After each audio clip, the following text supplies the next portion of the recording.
Uh, Today's topic was requested by some friends who suggested that I talk about this in English, including my daughter, who told me that she wants to share this with her friends. We'll talk about boundaries, how to be nice while keeping healthy boundaries. Humans evolved throughout the last hundreds of years, millions of years, um, and they are fighting to survive. It's a survival. Our genes are fighting for survival.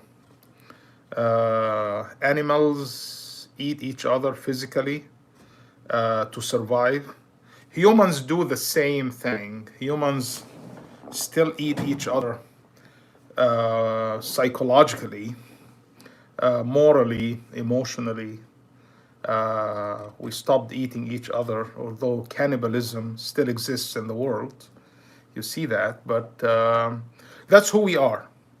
So don't get upset and ask why are people selfish, um, and don't stop to ask why are people stupid, and don't stop to ask why people are lazy.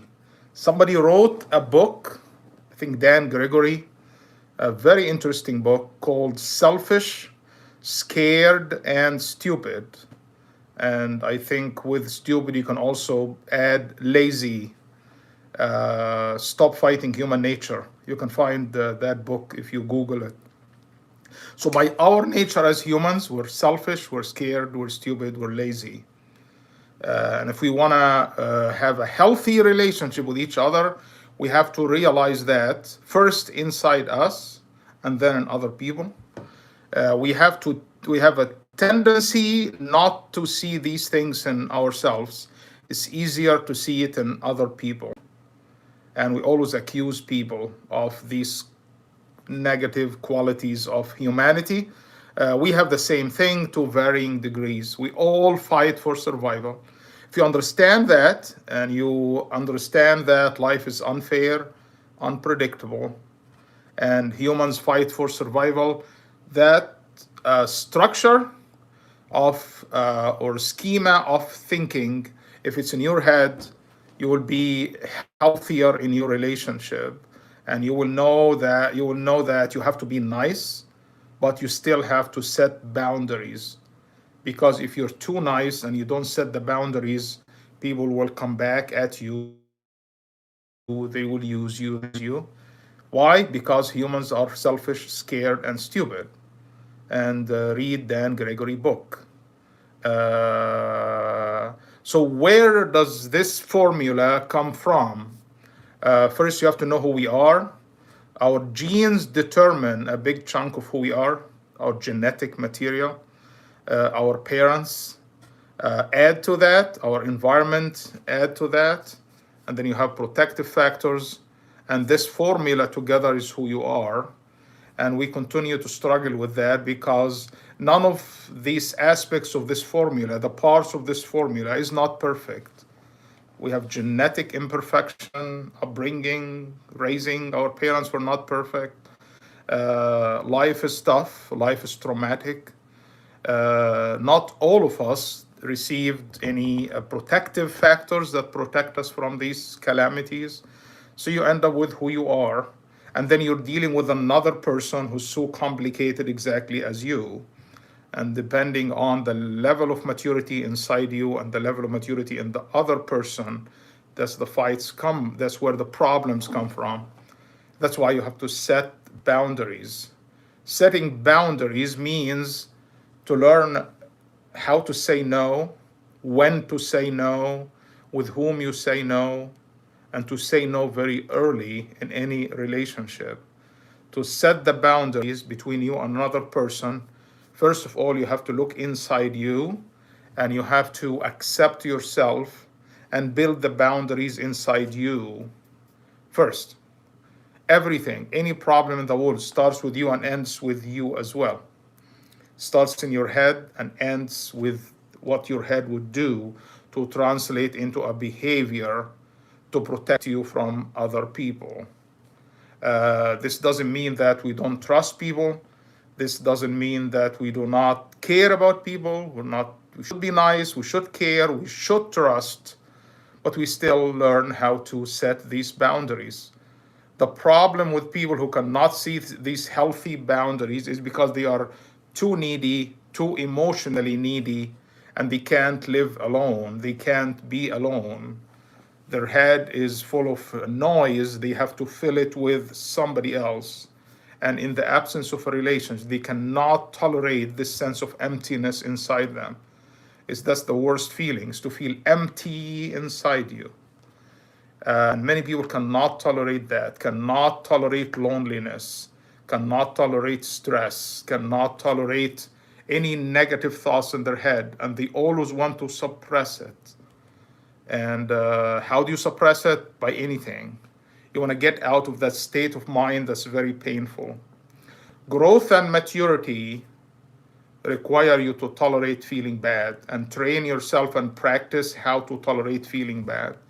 The people who like to feel good all the time will be miserable towards the end. If you want to feel good all the time, there is a difference between feeling good and being good. Huge difference between the two. And these two are not always parallel with each other. That means to be good, to be mature, to learn, to be better, you might tolerate feeling bad at a short period of time. So tolerating feeling bad is the key to success in life. Addiction always comes from inability to tolerate bad. Addiction to anything. Addiction to food, addiction to drugs, addiction to shopping, addiction to pornography. It all comes from inability to tolerate feeling bad. And I have been a psychiatrist for 30 years, and I see that the most important thing I need to teach people, you have to learn to tolerate feeling bad at some point. Negative feelings, negative emotions, and negative thoughts are part of life. And you have to sit with yourself and be able to develop some internal self-soothing mechanisms to tolerate feeling bad, not to go outside of you to suppress these thoughts by some outside source. The people who always want to suppress it by an outside source, they're not able to keep the boundaries. And these people are always used and abused, because you get what you want initially, then the other person started to control you. That's how it is. With emotional independence, if you build emotional independence, the ability to self-soothe, and you have less desire to get the soothing from outside. This formula, if you're able to formulate it in your head and keep it in your head and train to achieve it, is the key to happiness and success and maturity in life. It's always depends on you what you're going to do with your negative thoughts. We're all good when life is good. The problem is, what do we do when life is bad, when life is unfair to us, when life is unpredictable? And we have to learn our kids since they are young about this emotional independence and the ability to self-soothe. And if you're a mother or a father, you have to teach your child that, so they don't have to rely on other people to make them feel good. If you rely a lot on other people to make you feel good, that's where the boundaries are broken, because you're always in need for other people. Where does these problems come from? Our tendency to repeat what happened to us in the past. The repetition compulsion. That's what we call it. You have a tendency to repeat the same experiences that happened to you, especially in your childhood. If you grow up in a chaotic environment, your brain, your internal world will be chaotic. And if you grow up with boundaries as a child, you will not have safe boundaries in your head, and you will not have safe boundaries when it comes to dealing with people. So it's all here in your head. And if you cannot do it on your own, you might want to see a therapist to help you achieve that goal. So what is the goal? The goal is to be able to deal with your internal noise and find some ways by yourself from within to deal with the internal noise instead of suppressing it by somebody else.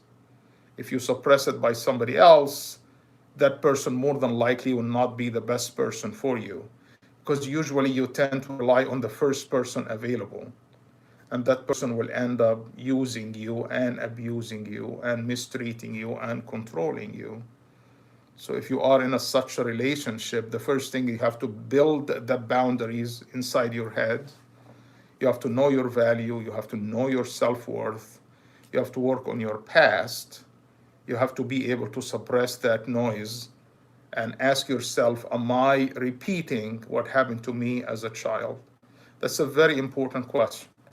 If you notice, you're going to find yourself somehow doing the same thing, maybe a little bit modified.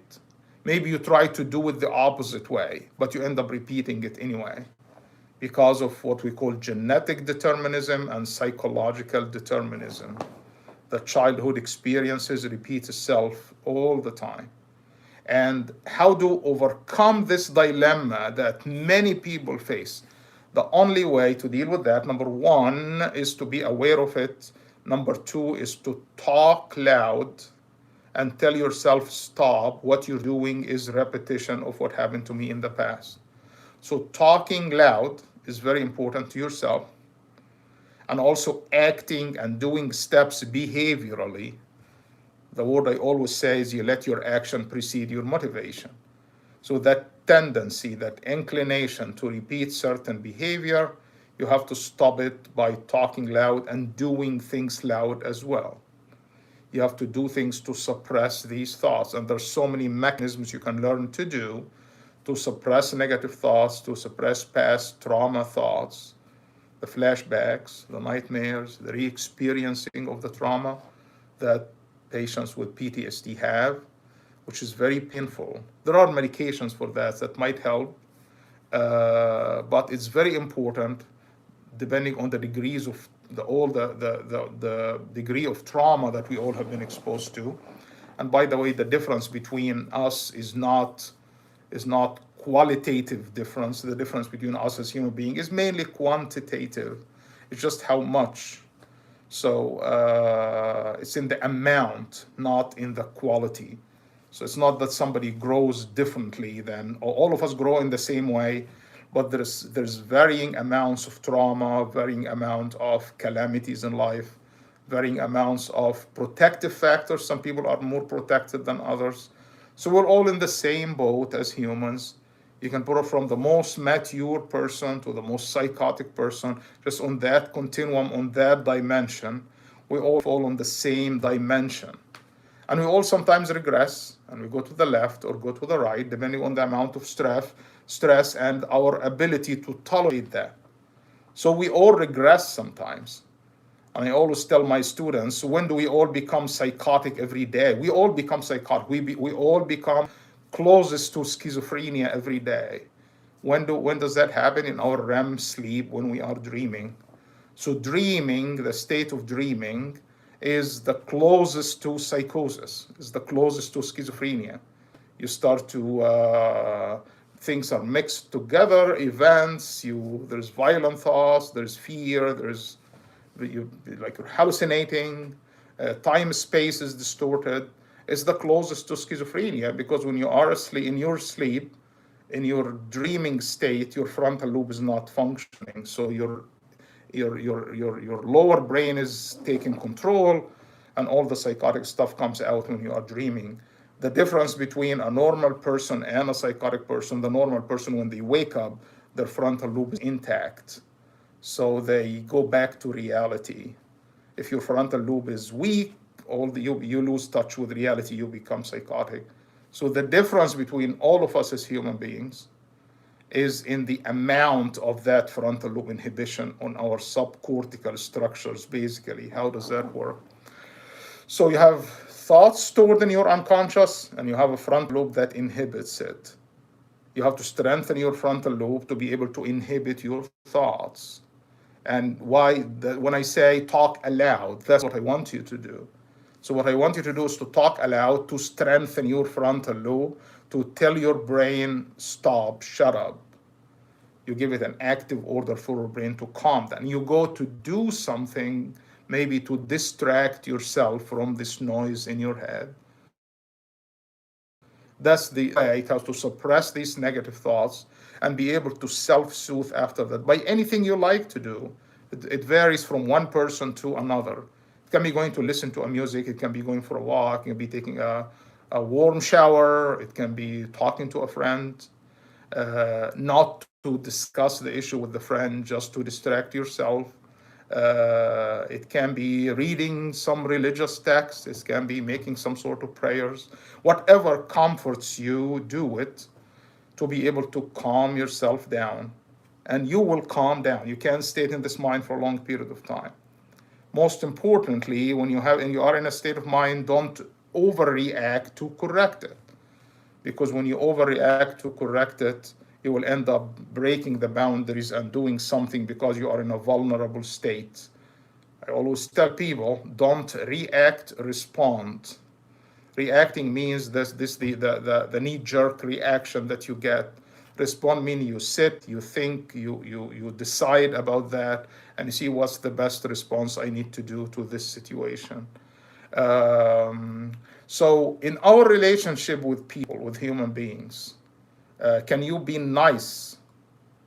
Can you be too nice? Can you be too nice to where the boundaries are lost? Yes, all these things can happen. So how do you build the boundaries? And building the boundaries, first you need to feel that you're worth living. You have a value. You're worth respect. If you don't have that deep inside you, and if it was not instilled in you as a child, if you were violated as a child, if you were controlled as a child, you will have problem with your identity. If you have this kind of identity that you accept, it's not perfect identity. It's insecure identity, yes. We all have some sense of insecurity. Insecurity is part of life because we're vulnerable creatures, because our ancestors were always afraid of being eaten by lions and tigers. So we still are afraid to be eaten by other people. We're afraid that we will not be respected, we will not be loved, we're going to live alone, we're going to die alone, we're going to die from hunger. We're not going to get the love we need. So these basic human fears that makes us do good things and also can do bad things. The same thing. So the very same thing that can make you a saint can make you a serial killer. People talked about that. So the very same needs inside you can make you the best person in the world, can still make you the worst person in the world, because you're trying to deal with your inner sense of insecurity. So how do we deal with our insecurities is what determines whether you're going to be a very mature person, a very immature, aggressive, psychopathic person sometimes. Dealing with your own insecurities, dealing with your own fears. So in relationships between two people, some relationships are distant, some relationships are enmeshed, some relationships people have this kind of anxious attachment.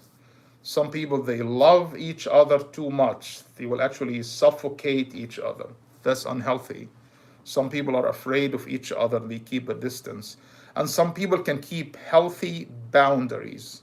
Healthy boundaries mean you have an identity A, one person, fully integrated identity. Another person has a fully integrated identity. And these two identities love each other, respect each other's, know where each one ends and where the other begin. You have to know where you end and where others begin. This kind of blurred line between where you end here, are you ending here, and the others begin there. Sometimes we're close to each other, but we don't get inside each other's businesses too much. That's the key to boundaries. And you have to clarify it. And this it doesn't mean that we don't love each other, we don't care about each other, we're not nice to each other. So when and how and with whom you say yes or no. Very important. You have to learn to say no. If you're afraid to say no because you're afraid to upset people, because people will hate you, people will not love you anymore, then look inside here. Look inside here. You're not able to self-soothe, you're not able to be self-reliant on yourself to deal with your own emotions. So it starts with you again. If you're afraid to upset people, please don't be afraid to upset people. If you're always afraid to upset people, you're never going to have healthy boundaries. People sometimes have to be upset. You're afraid to upset people, you more than likely because you're afraid to upset your parents. I'm going to go back. Because you're afraid to upset your grandmother, because your father was violent, because your mother was very hard to please, and you don't want to get her wrath. That's what you're afraid of. And you're repeating that. You're repeating it. It doesn't hurt to say that loud to yourself. It doesn't hurt to say that in this relationship, I'm repeating what happened between me and my mother. You have to be aware of that. You bring it from your subconscious, from your unconscious to the consciousness. But you have to connect the dots the right way. Healthy psychology and healthy living depends on connecting the dots the right way. So connecting the dot the right way will tell you that I am insecure because my mother treated me this and this, or because I was seeing my father and mother fighting all the time. I feel insecure, that's why I feel always enmeshed with other people and needy. That's connecting the dots the right way. Connecting the dots the wrong way is why people are always against me, why I always do the right thing and always get bad results, why people mistreat me, why I always do good and the response I get from other people is always bad. It's terrible people who betray me all the time. Why do people betray me all the time?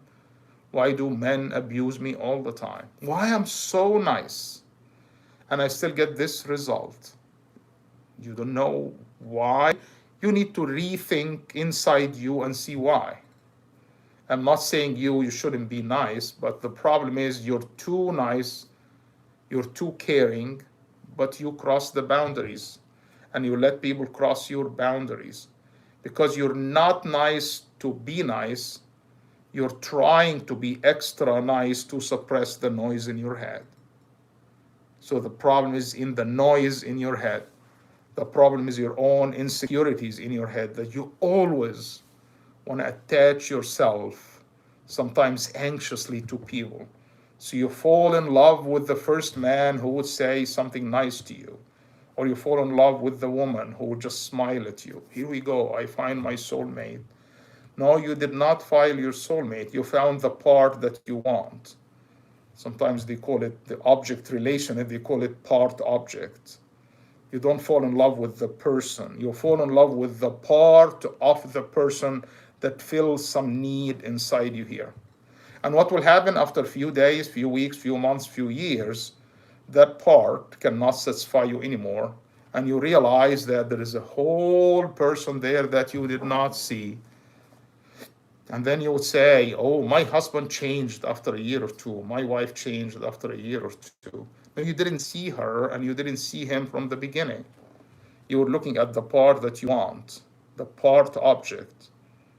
And it all comes from some childhood issues as well. You can always see that if you have a problem, or somebody else has a problem, you trace it back. Don't be surprised if somebody has some childhood issues and he's or she repeating it. That's not the exception, that's the rule.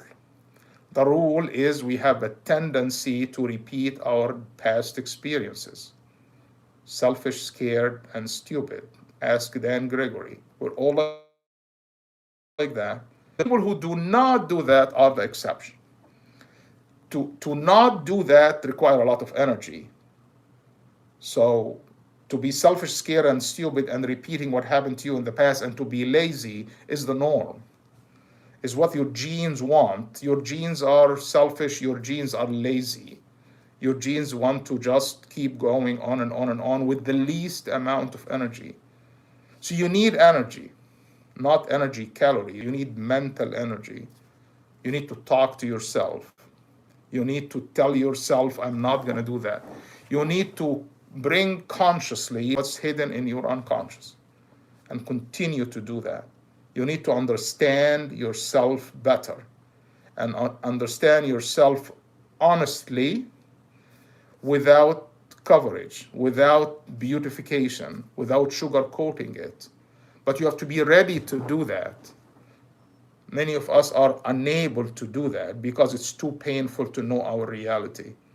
If you really know your reality and teach yourself and learn to know your reality, yeah, we could understand your motives, understand the inner sides of you, understand your dirt inside you. We call this the insight. So the insight is mean you understand the conscious and unconscious motives behind your behavior. So when you get angry, you ask yourself, why am I angry? It's not the event, it's not the incident that made you angry. No, that's the superficial way of looking at it. The deeper way, in depth, of why I am angry, because that event threatened me and activated my insecurity, so I reacted in an angry way to protect myself. That's the reality. Do we all see it this way? That's how we should see it.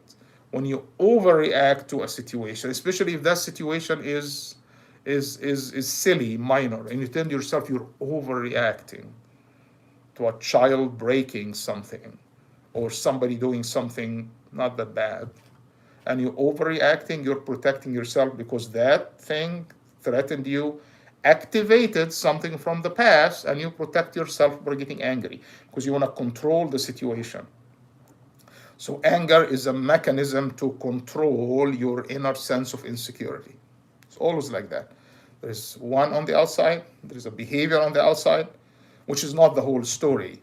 There's always a story behind the story. So when you're anxiously finding yourself with this anxiously attaching to somebody, and you can't stop thinking about them, just fell in love with somebody, and ask yourself, what is that about? Is this the true love, or I found some piece inside me that was missing and I wanted that person to fill it? It's not healthy. Nobody fills anybody's vacuums. Nobody fills anybody's vacuums. No, you fill your own vacuum yourself. You deal with your own pain yourself. You deal with your own insecurity yourself first. And be honest with yourself. And at that time, you can find a person to support you, to help you. When two healthy human beings deal with each other with healthy boundaries. Healthy boundaries. Early attachment, love of first sight. I always question that. Be careful with that. What exactly did you fall in love with? That first sight. It's not the whole person. Probably something inside that person you fell in love with. A lot of stories of this love of first sight will end up in disasters because you didn't see the whole person. You saw part of the person you're looking for that filled that vacuum inside you. So it all starts with you and ends with you. Stop accusing people, stop talking bad about people, stop analyzing people, stop doing that. Your job is not to analyze people. Your job is to understand yourself well and understand yourself honestly. And at that time, you will be more able to protect yourself and setting healthy boundaries with other people. If you have a problem with that, you go back to yourself. You go back to yourself. All the mechanisms I can teach you to how to build the boundaries, how to say no, how to be okay with upsetting people at some point. Don't be afraid to hurt other people's feelings. Well, if you hurt everybody's feelings all the time, that's wrong as well. But if you're also afraid to break to irritate people or to hurt their feelings, that's also not normal. Both of them are pathological. Like they say that if you break the law all the time, you're a criminal. But if you are afraid to break the law all the time, you also can get yourself in trouble. If the traffic light is red and somebody is coming from behind you 70 miles per hour, and you're at the traffic light and you're not going to cross the light and break the law, you will die and the person behind you will die as well. So at that time, not breaking the law is stupid, and you can end up with disaster by doing that. So if you're afraid to hurt everybody's feelings all the time, you can end up with a disaster. It's like you're afraid to break the law by crossing the red light when somebody's going to hit you from behind. You have to cross. You have to break the law here. Sometimes it's okay to hurt somebody else's feelings. You might want to do it in a way not to hurt their feelings too much, but if you're always afraid to hurt everybody's feelings, I have difficulty saying no because I'm afraid to hurt somebody's feelings. Can I tell you something to explain that? Maybe you're worried about your own feelings, not the other person's feelings. You're afraid that what will the other person do to hurt your own feelings.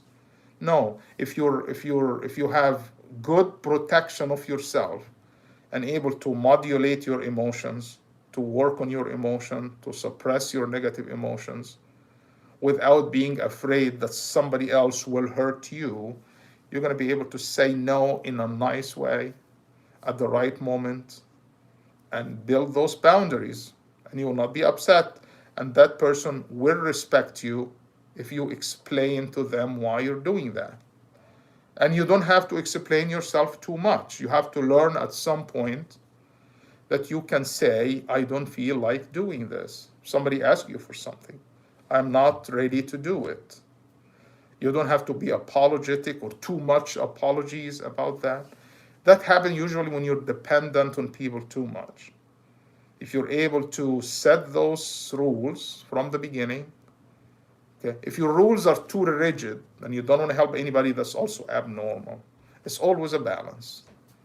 It's always a balance. When to say yes, when do you say no? You are in control of the situation. Don't let the situation control you. So the relationship between human beings is determined internally by what's going on in your head first. There's always internal representation. There is reality and internal representation of the reality. The way you see me and the way I see you is not actually accurate. No, our brains don't function this way. There is always cognitive bias. There is always confirmation bias. There is always anchoring bias. There is always stereotyping. So what we see, what we perceive is not accurate. It's somewhat biased to serve us, to serve our needs. And we have to be aware of that. So not everything that you see you have to believe in. No. That's why we have to do double-blind, placebo-controlled studies to avoid the cognitive bias of the human brain. We have to be aware of our bias. We tendency to be biased towards certain feelings, certain thoughts, certain decision-making abilities. The people who work on commercial, they play with that. They try to influence you emotionally. So you buy their product, convincing you that their product is better for you when it's not. So this cognitive bias in our perceptions, we have to realize that the two things. You have to realize your cognitive bias, and you have to realize the influence of the early learned thoughts and the early learned rules of life that might be wrong as well. So what you learned in your childhood might be wrong. What you learned from the culture might be wrong. And what you learned from your perceptions might be wrong. And you have to continuously assess this situation to see where is the evidence for all of these. So the people who have this kind of herd mentality. Herd mentality means you think like everybody else. Oh, that's what they said. Not everything that they said is true. Not everything that they say People still now have patients in the ICU. The families are calling, want to put them on ivermectin, thinking that ivermectin treats the coronavirus. They heard about it, it's widespread, and they are calling the doctors, could you put him on that medicine? It doesn't work. People believe it works. People believe that vitamin C and vitamin D and this and the vitamin make you stronger. Well, the evidence might not show that. If you're not vitamin deficient, taking too much vitamins will not do anything for you. It will just go in the urine. That's it. You will excrete it. Many thoughts, many belief system, many assumptions in our head, and I made a video about assumptions can kill you. All of these thoughts and assumptions and belief system inside you might not be right. Might not be right. And you have to be aware of that. And you have to always put it to the test and put it to the test of evidence. Is there any evidence for that or not? It's better to always to be aware that you could be wrong. And to avoid cognitive bias, the thoughts in your head might be wrong, especially the cultural thoughts, the herd mentality, that everybody think like that. The fact that everybody thinks certain way doesn't mean this is true. So to understand ourselves, who we are, where we came from, how our brain works, will determine our relationship. And if you resolve these conflicts, this kind of you reach the ultimate resolution of yourself. By the way, I encourage people to stop wasting their time analyzing why people are bad, why people are behaving certain way. Would you please put that energy on yourself and ask yourself, why do I behave certain way? Life is too short to waste your valuable, precious time on trying to analyze other people, which most people do. Take that energy, put it on yourself. And you're going to find yourself that you're doing somehow, to varying degrees, the same thing that other people do. The difference is quantity, not quality. And the difference between their behavior and your behavior, you see their behavior consciously, and your desires and motives and innate desires are hidden inside you. It might come up in your dreams. Maybe when you're dreaming, there's something. When you have a violent dream, that's the violence inside you. When you see death and blood and all of that, that's the death and blood desires inside you.